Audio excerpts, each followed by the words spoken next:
This was a time when the world was drowned in darkness.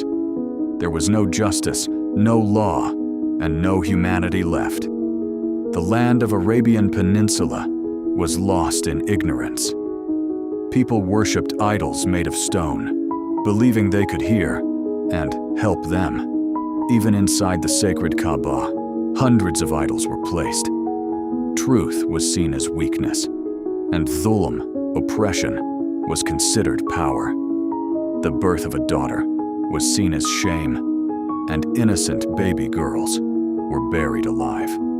A father would dig a grave with his own hands and bury his own child without even trembling. Tribes fought each other for years over small matters. Bloodshed was common, and human life had no value. Alcohol, gambling, immorality had spread everywhere. Morality itself had disappeared. But even in this darkness, there were a few people searching for the truth, seeking the one true God. The world was filled with dhulm. Humanity was crying, and it felt as if the earth itself was calling. "O Lord, send someone who will guide us." And then, the moment was near, when the darkness would be broken, and light would rise.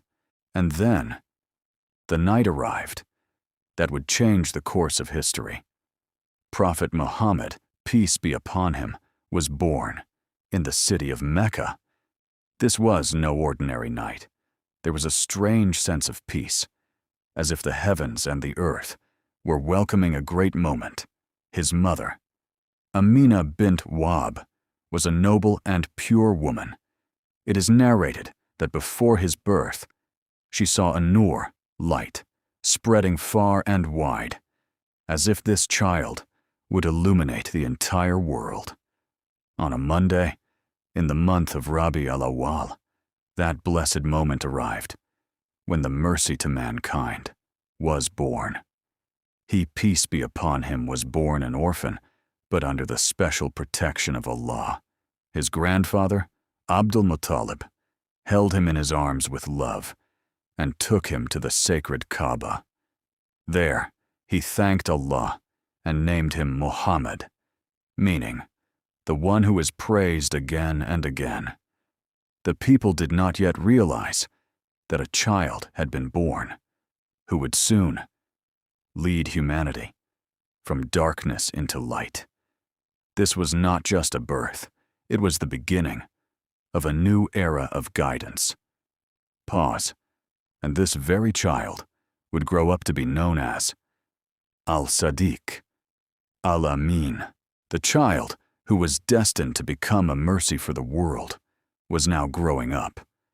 Prophet Muhammad, peace be upon him, spent his early life in simplicity, purity, and trials. He opened his eyes to this world and found that his father had already passed away. And before he could fully experience a mother's love, he lost her as well.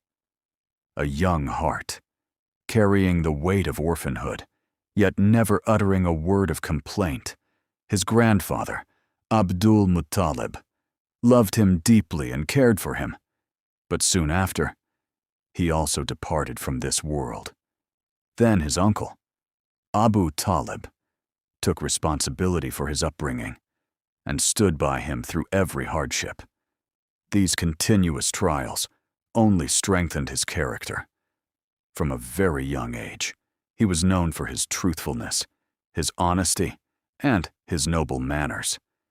He never lied, never betrayed anyone's trust, and never wronged anyone. People were amazed. How could someone so young be so pure and truthful? They would even leave their most valuable possessions with him, trusting him completely. And slowly, the entire Mecca began to recognize him. He is al-Sadiq, he is al-Amin. Even in his youth, he always stood for truth, protected the weak, and stayed away from injustice. His personality was like a light in a dark society. Pause. And this pure character would one day prepare him for the greatest responsibility: prophethood.